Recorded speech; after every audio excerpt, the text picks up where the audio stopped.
to the channel. Hope you're doing well, and happy Friday to you guys. Don't forget to like and subscribe to this channel, and don't forget to leave a comment. Let me know what you guys think, what you guys would like from this channel. If you're new to the channel, we are a Manchester United fan channel. This was actually the first video using our new intro. Hope you guys like that as well. You can leave a comment on what you thought about it. I've been working on it. Well, I only worked on it today really, but that's what I came up with, and I like it. We'll see how long it will last. It's definitely better than our old one. Definitely, without the shadow of a doubt. The old one was boring. It had no sound.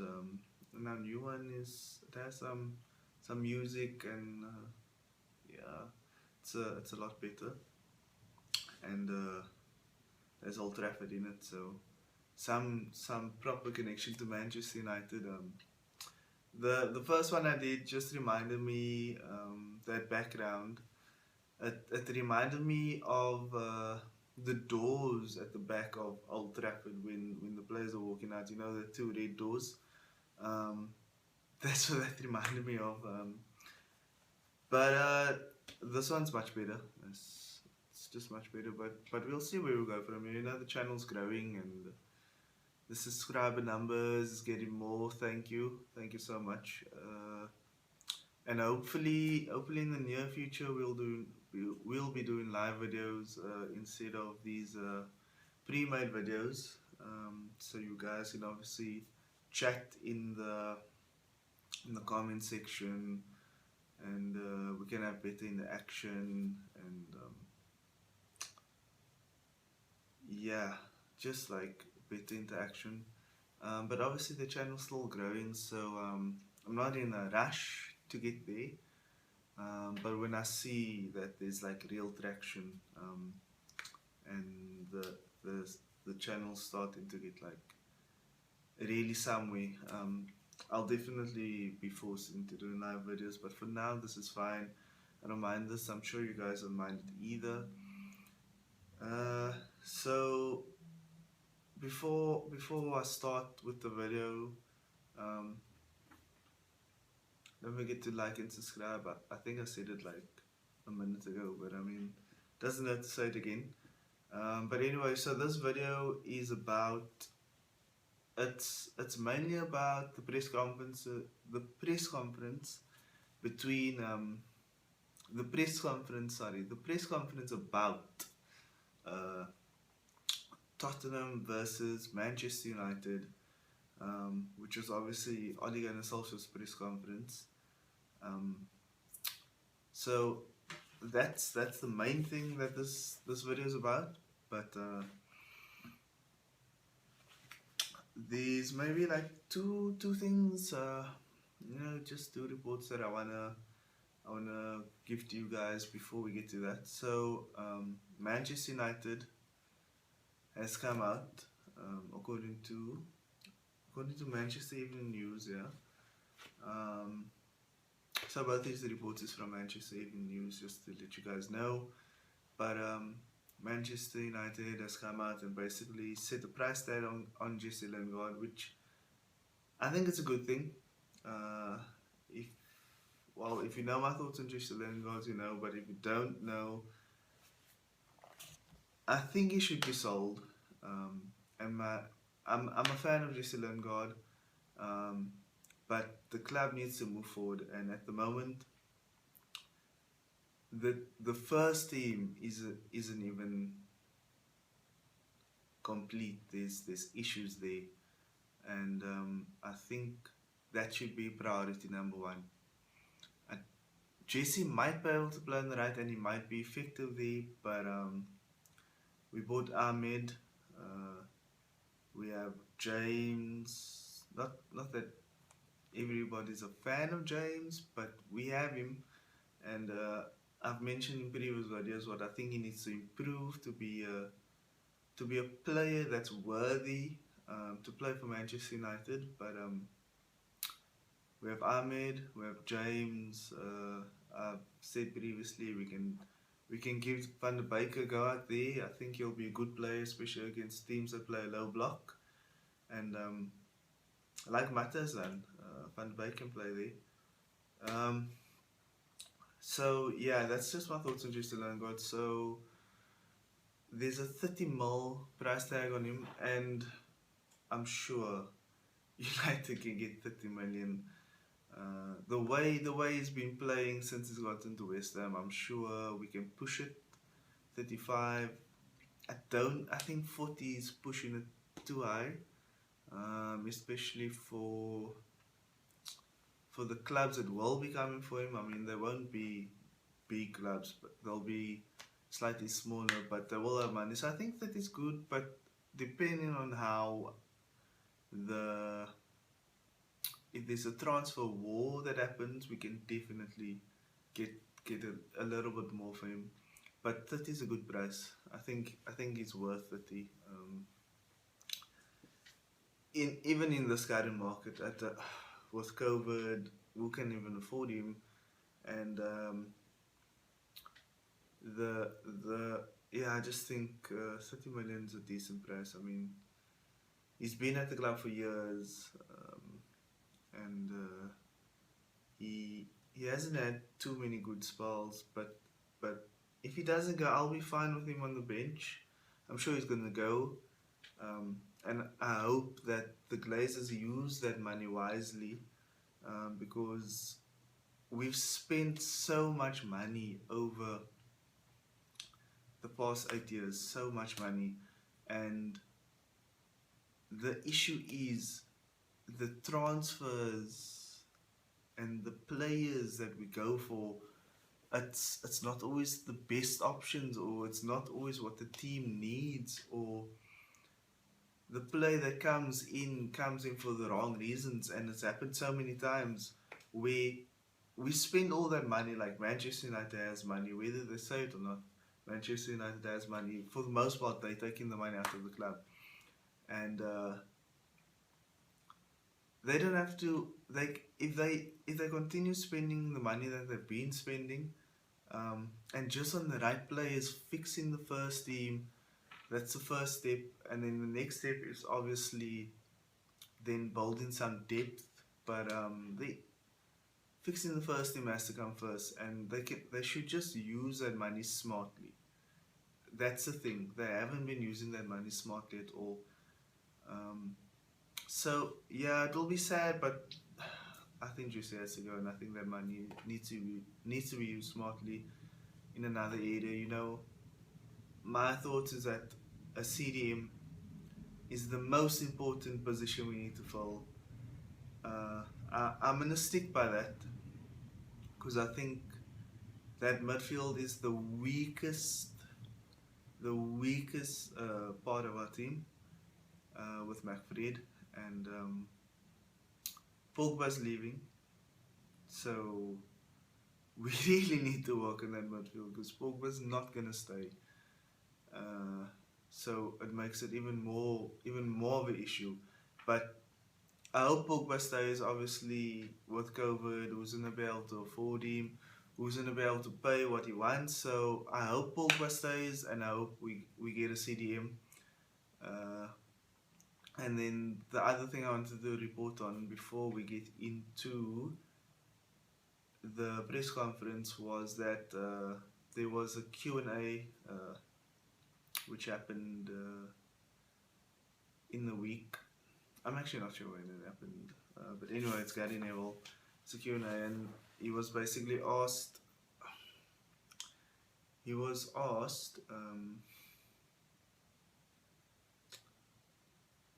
What does he think the team needs, and he said a striker, he said a centre back, and he said a right winger.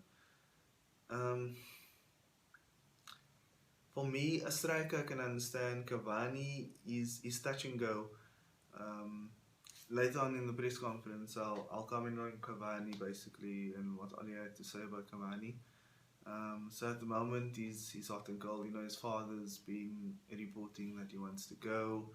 There's a lot of reports saying that he's basically super close to joining Boca Juniors, and I'm sure if you're Baku Juniors, like you're taking Cavani with open arms. I mean, he's one of the best players. For Cavani, it will probably be nice to go retire in his country, and I'm sure the league's not as intense as the Premier League. I mean, the Premier League being one of the most fast-paced physical leagues in the world, and even though it is fast-paced and he adapted so quickly, and he's 34. He's 34. He's old. He's old. He's 6 years and then he's 40. So he is on the wrong end with regards to age, and yeah. So I don't understand the reason why I'm bringing this up before is I don't understand how pundits and how how a CDM for not only pundits but also statements at the club where striker is more of a priority. I mean, I don't get it. We have Greenwood, he's young. We have Martial who doesn't perform. I understand the striker is needed, but we have we the way our team plays.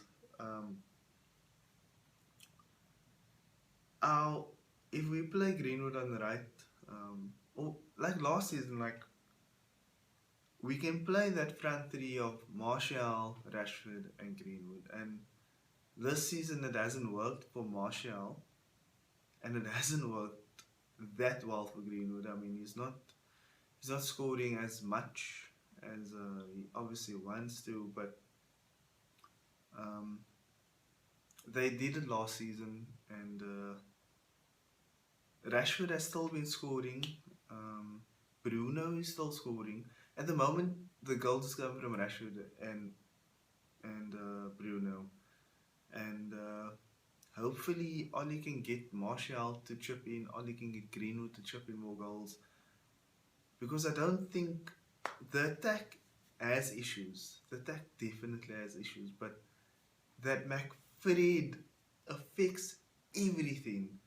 It affects everything. It affects. It's the sentiment pairing. It's the main, like, it goes, the spine of the team goes through there, and I seriously think that a good sentiment should be purchased. If Pogba leaves or if he stays, I think a CDM needs to be purchased, because we have Scott. We've seen him in the past when he's given license to go forward. We've seen, like, he's had good games, and I just think that's the most. This, you see, this is just my opinion, and I might be wrong, but this is how I see it. The sentiment, they should be the ones. If you watch United currently, Lindelof and Maguire, they like setting the tempo for Manchester United, but it should be the sentiment, and we just need somebody that's gonna take control in that midfield, that's gonna screen the centre backs by himself, not McFred, and that way, if Pogba does leave, McTominay is gonna have to step up. But the thing is, he will still be. He will be able to play that box to box role, and the best time I've seen McTominay play is when he's played that box to box role, and we haven't seen it enough. But he showed he can do it, and Bruno's also there. So if McTominay can play that box to box role, he can take some pressure off Bruno. Bruno can do more of what Bruno does. The team will tick better. The ball will get from the defense to the midfield to the strikers better, because a good CDM will be able to control that tempo, and I think the team will just. It's like I've been struggling while I've been explaining this. I've been struggling to actually express that position, but it's like that centre mid pairing is the heart of the team, and everything needs to go through there. And if that is good, then the team can definitely perform better. Because seriously, we can't have the ball going across the back four from side to side with Fred chilling in front of them, uh, not getting the ball quick enough to Bruno, not getting the ball quick enough to the wingers, and ultimately not getting the ball quick enough to the strikers, not putting the opposition under enough pressure. And last night's game, I haven't even touched last night's game. Oh my word, guys. Can we have a moment of silence for last night's game? It was horrific. Um, yeah, I haven't posted a video in like 2 days or whatever, and we played last night, and my bad. Um, I was tired. Life happened, and I had errand to run. So I didn't even. I only started watching from like 20 minutes, and it was poor. It was so fucking poor. Like I don't even know anymore. Ollie is in this position where he's just trying to keep his job, and I'm still all in. He's second in the league. He's on his way to winning the Europa League. Hopefully, he pulls it off and they don't choke again. Because currently, United is we chokers, and yeah, I don't want to speak about that game. It was poor. We got the 2 goals. I'm surprised we got the second goal. I really am. We were super poor, and as much as I'm on in, he needs. I think that performance was on him, and he needs to look at that performance. He needs to look at the team. He needs to look at what the team needs, and they need, with this new structure, they need to go get what the team needs. Honestly, but anyway, let's let's get on to the press conference. So it was about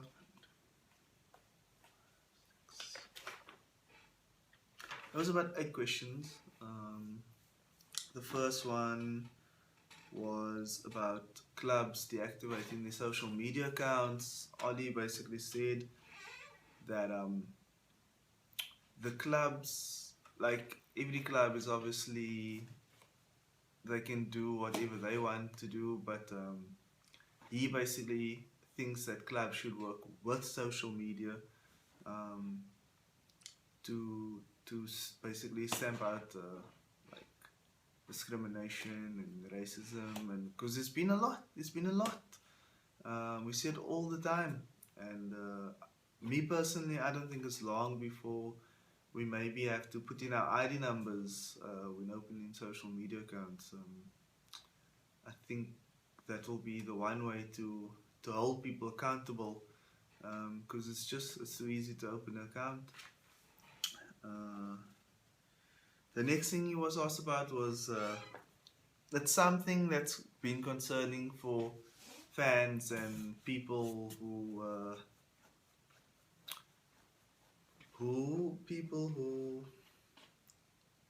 fans. It's been concerning for fans, but what I was trying, it's been concerning for people that's not behind the scenes, that's not talking to the medical staff on a daily basis. But he was asked about Marcus Rashford, and I'm also concerned about Marcus Rashford. Like he's been up and down. He's been hot and cold. He's definitely carrying injuries. He's young. He's playing tons of football. But anyway, Ali said that Marcus is good. His fitness is good, barring his injury on his foot. And he said his foot is just a bit sore.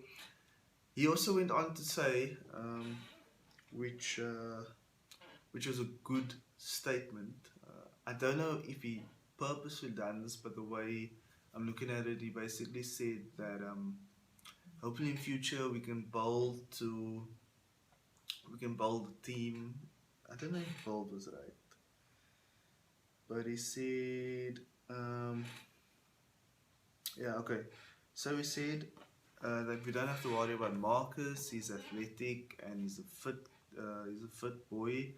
Um, basically, barring his foot's just a bit sore. And he basically said that he hopes we can get in a position where Marcus doesn't have to play that many games. So I don't know if he's. I'm hoping that he's taking a jab at this new football director and technical director, and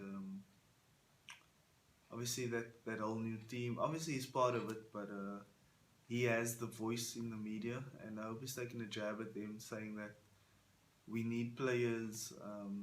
Obviously, there's talk of a striker. Maybe that's what he's referring to. That we need a striker. Um, so yeah, he said he's basically also saying that the team's not good enough. Sure. I feel like I have a hair on my cap. Yeah. Sure. Martial's been injured, and Martial hasn't been playing well when he's been playing. So he could be referring to that, but I hope he's referring to transfers. I really hope he's referring to transfers. Um, he was also asked about the Tottenham loss. He said that the players will remember that game with a lot of pain. And he said we didn't help ourselves with the red card. I think it was Marshall got the red card that time, and he said the preseason was short, and he also said that the players want to prove that they better than that performance, and I don't know what to take from that comment. Obviously, I don't think either manager is going to look at that 6-1.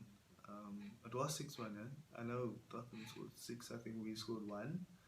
Either 1 or 2 penalty. I think we scored a penalty.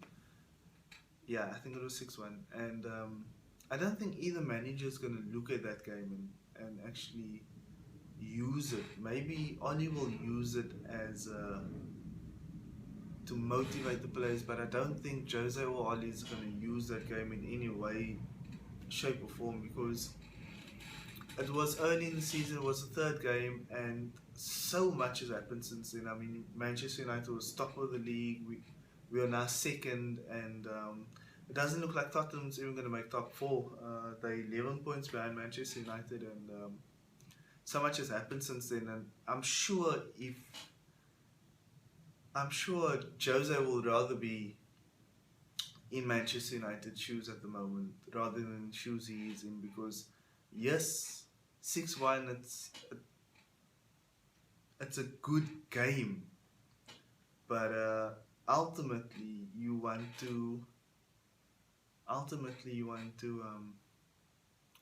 be second, and Jose's job's on the line, and if he doesn't get top 4, which it doesn't look like he's going to make it, he's probably going to get sacked. And it would have been the same if Oli was not going to make top 4. He's definitely going to get sacked. Jose got sacked when he didn't make Champions League at Manchester United. Van Gaal got sacked when he didn't make Champions League at Manchester United, and that is basically what the board want. They want Champions League. They don't care. Our board don't care about trophies. I don't care about anything. They just care about Champions League because it's more money, and that's what they care about. So another question that Oli was asked about was a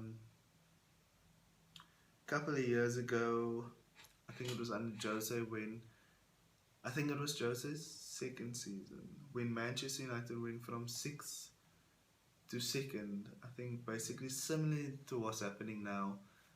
He was asked about that because I think he commented on it that time, or what I never heard or came across that comment from Ole Gunnar Solskjaer. Um, but there might have been an interview. You know, Ollie's been surrounded by football for many years. He's been in management, even though he hasn't been at Manchester United. He's been at Mulder. He's been at Cardiff, um, and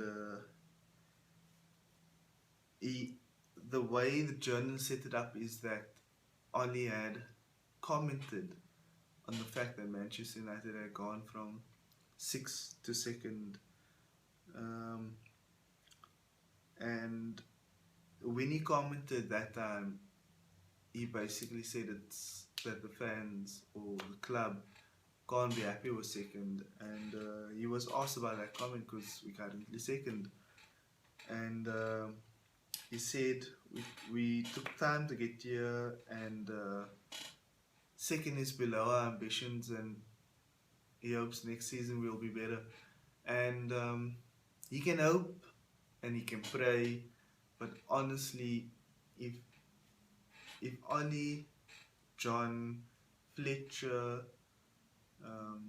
Edward, and what's that other guy's name?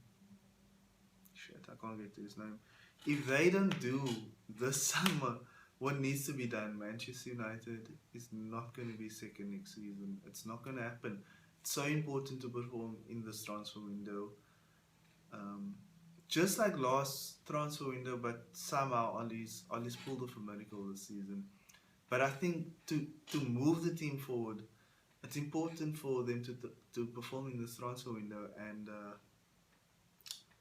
if they don't, we might still be there in about top four, but the fans is definitely going to turn on Ollie because he needs to improve the football. And I think the only way he can really improve the football is if he goes into the transfer window, because there's youngsters. There's definitely youngsters coming through. There's Ahmed that can improve the football of the team. Joe Gardner? What's his first name? Joe? Anyway, Jay Gardner. I'm just going to call him Jay Gardner. He's playing centre mid for Forest. He's doing great things there. I've watched him a bit. He looks really strong, really composed on the ball, and I'm not sure if he's playing CDM or if he's playing more of a catalyst. He doesn't look like he's playing a box-to-box role, but he had some good defensive tackles from what I could see in clips that I've watched of him. So I only watch clips. I haven't watched live games. I don't watch Forest, but both of these players are young, and I think they can both improve the team. They can maybe come sit on the bench. Hopefully, Ollie gives them proper game time next season. But we need somebody that's experienced, like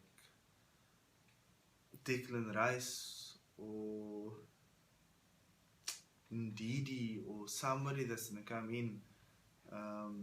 Doesn't have to be the youngest person, but we definitely need a player or players in order for Ali to do what he needs to do, and to actually be better next season, and to be, if not challenging City, just to be closer to them, just to close this point gap, because it's quite big.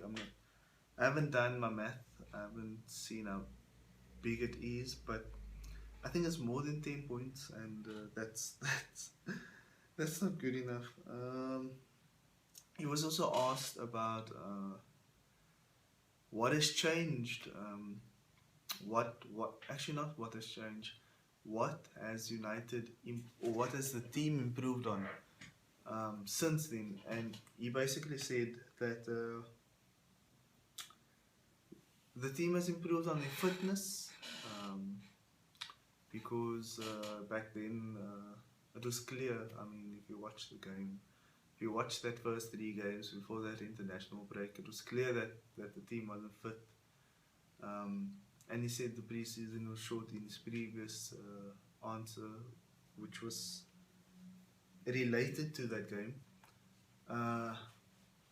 So he basically said the fitness. I'm sure more has improved, but that's what he decided to highlight. He also mentioned, interestingly, and hopefully the team learns. I mean, we all need to hope that the team learns. He basically said that the team can't get conned by Tottenham again, and Jose sets his teams up to get under your skin, you know, to be a bit rough and put in some hard tackles and say a few harsh words, and that's how Jose he uses emotions in football, and it gets him the results. We've seen it in the past. He's definitely done it at Chelsea. Definitely done it in that first game. Um, Manchester United was like a toxic place under Jose. Like, I was Jose out, um, not only because of the football he was playing, because I think the football Ollie's currently playing, especially that game last night, and the football Jose playing, there's like, it's almost like it's the same tactics. Um, I kind of prefer Ollie's just a little bit more. Obviously, Jose's won trophies with it, but I think Ollie's is Jose was Jose was using Jose was using Fellaini, like, so Ollie has like better. He's molded the team to be a bit better, but the tactics is very similar. But yeah, like I was saying, like Jose uses emotions. His team's a bit rough, and it got under United's skin. And Ollie was basically saying that we can't get conned again. What else? What else? What else? What else? Okay, so obviously he was asked about Kane, and he said obviously the team prepares for Kane. Anybody who plays against Tottenham or England knows Kane's qualities, and he basically said, okay, before I say what I wanted to say, he said also that Kane and Song has been one of Tottenham's strengths, but in a nutshell, he ended off that you can't only prepare for Kane. Tottenham have a strong team, and you have to basically prepare to play Tottenham and not just Harry Kane, which was a nice ending to what he had to say. Because yes, you have to worry about Harry Kane, but I mean, Tottenham, they have tons of wingers, good wingers. Jose has so many options on the wing. Oh my word! The fact that Tottenham squad, the fact that they're not second, honestly, it's a disgrace. They have a better squad than Manchester United. You can clip it, you can take this video, take that piece. Tottenham's team is better than Manchester United's team. And Oli has done a better job than Jose Mourinho has done. I think they both. It's Oli in his third season, and I think Jose is in his second season. But Tottenham's team is just more complete. They have Gareth Bale, they have Harry Kane, they have Lamela, they have Song, their midfield is better. Their defense, who do they have in their defense? I think. Okay, so like I think their defense is similar quality to Manchester United's, but their midfield is better. Manchester United's attack is good, but Tottenham have so many fucking options. So I'm gonna say the attack is better. They have Harry Kane and they have Song. I mean, we have Rashford, but and we have Bruno in the midfield, but they just have, their squad is so complete. I think they have one of the most complete squads in the Premier League. I think maybe their defense is actually a letdown. Yeah, I think their defense is a bit of a letdown, but honestly, their squad is better. Their first team is better. They should be second, and they should be closer to Manchester United, and that's a huge problem for Jose. And Oli would have, I think Oli would have been doing better with a better job than Jose. Well, he's already doing a better job, but Jose has a better squad. and that's just my comments on Tottenham. They are seriously underperforming, and the football is horrible to watch. I've watched some of Tottenham's games early in the season, and they played some good football, and they played basically, from what I could see, like their spine was quite solid, and there wasn't too much shifting. I mean, like they tried to play attacking football, but they tried to keep the gaps like between the defense, the midfield, and the strikers. They tried to keep it the same distance all the time, so that the ball recovery, it tried to look like the ball recovery would have been quite good, but the flanks, there was so much movement on the flanks, and it was like brilliant to see Jose play that football. I mean, it looked like he was evolving, and as time went on, he just went back into his old ways, and it hasn't worked out for him. I honestly think he should have stuck to that football. The players definitely enjoyed it more. A player like Harry Kane and Song, they definitely enjoyed it more. I haven't really watched Tottenham recently, so I can't actually say whether he went back to that football that was a bit more expansive than just sitting deep.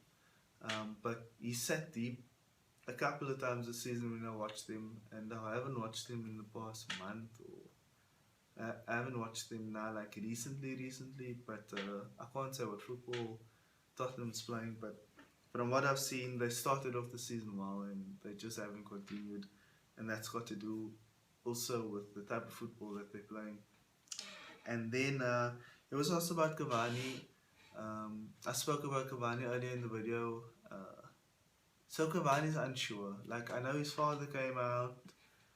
His father said Cavani could be going to Boca Juniors, honestly, and Oli could just be telling everybody that Cavani's unsure because he can't he can't be, maybe he just can't be out to saying that Cavani's leaving. He has to be like the player's unsure whether he's gonna go or not. And he did say that the communication lines between him and Cavani is it's open, and the player needs to decide what he wants to do. And he also said it's been a difficult year for everyone, basically. So he's kind of pointed out that COVID hasn't made it easy for Cavani, and Cavani's been well. He's been playing well, but the last two games I've seen Cavani, um, I remember Cavani early in the season being a runner, like being all over the pitch, and I don't really think I've seen that in the last two games. I don't know if it's a fitness issue or if it's a mentality issue, but I just think his quality, not his quality, but it's something. It's either his quality or his attitude or his form has dipped a little. I don't know. You guys can comment down below. Maybe you guys disagree with me, but I think his form has just dipped a little, and unfortunately, like maybe he's just frustrated because in the last game I can't remember which game it was. I commented on it with you guys. It wasn't last night's game, the game before that. I can't remember who we played. He wasn't getting, anyway, he wasn't getting any service. And that could also be his frustration. So the football could be his frustration, and that's why he's not performing. Or it could just be stuff outside football. But I was watching him and I was feeling sorry for him. He wasn't getting service from any wing. Oh, it was the game against Brighton. He was getting no fucking service. Like Rashford, like I said in that game, Rashford ran like so many times into Ben White. He didn't think once, okay, I ran once into Ben White, let me try and find Cavani. Like, all he needs to be telling Rashford that Rashford plays better on the wing. Just like Cristiano Ronaldo basically was a winger that was hungry for goals. But at the same time, Cristiano Ronaldo still provided assists and for his other players. And Rashford needs to actually step out that side of his game. He really needs to. And Ollie needs to see it. Carrick needs to see it. Mike Phelan needs to see it. Somebody needs to see it and just speak to Rashford. Say, you can't run and try and score every minute. Like, you need to try and provide something for the striker if he wants to play on the wing, because he doesn't, or he hasn't built up the attributes to be a number 9. I don't think Rashford's a good number 9. His hold-up play is horrible. He has horrible hold-up play, but on the wing, he's scoring, he's loving that position. He definitely needs to stay there, but he just needs to work on getting more assists, and that's just my comment on Rashford. But anyway, if you guys watched the whole video, thanks so much for watching the whole video. I mean, I actually have to say thank you at the end of each video, because if you guys get to the end of the video, it means you're enjoying the content. I really appreciate that. And let me know what you guys want. Let me know. In future, I'll be doing maybe some tactical videos, you know, going into depth with some of the manager's tactics, whether it be Ollie, don't know how long he's going to be there, or the new manager. But obviously I have like ideas and stuff for this channel, and I want to grow it. And when I started it, I didn't know it was going to be so much work. I thought I was just going to be commenting on post-match, but I realized very quickly I can't just do that, and I need to just put some more work into this channel. But it's growing, and it's growing thanks to you guys. And don't forget to like the video and subscribe, and let's try and get 2 likes. I think the most likes we got was 3, so let's get 3 again, or even 4. Let's try and push for 4. But thanks, guys. I'll speak to you guys tomorrow after the game. Hopefully it's a good one. Actually, I haven't done a prediction, so I think it's gonna be a 1-1 draw. I think it's gonna be a 1-1 draw, and I hope we win. Obviously, I hope we win. I mean, we need the points. I really hope that Ollie can finish second and win the Europa League. That will be brilliant, and get a CDM, and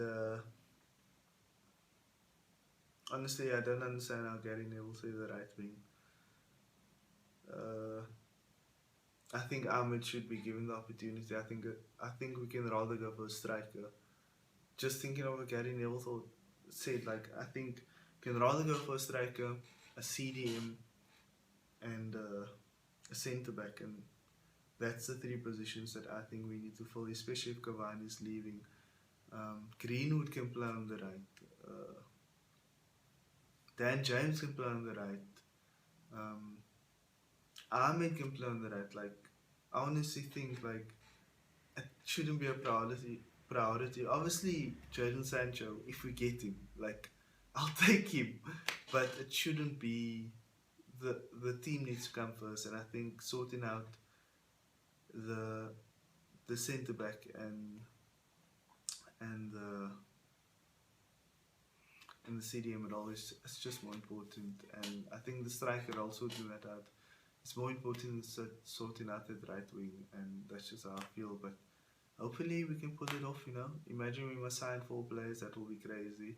That will be the best transfer window. I think even like, I don't know how far we're gonna have to go back, but I think we can go back into Fergie's era. I mean, that will be a brilliant transfer window. But anyway, peace out, guys. I'll see you guys tomorrow.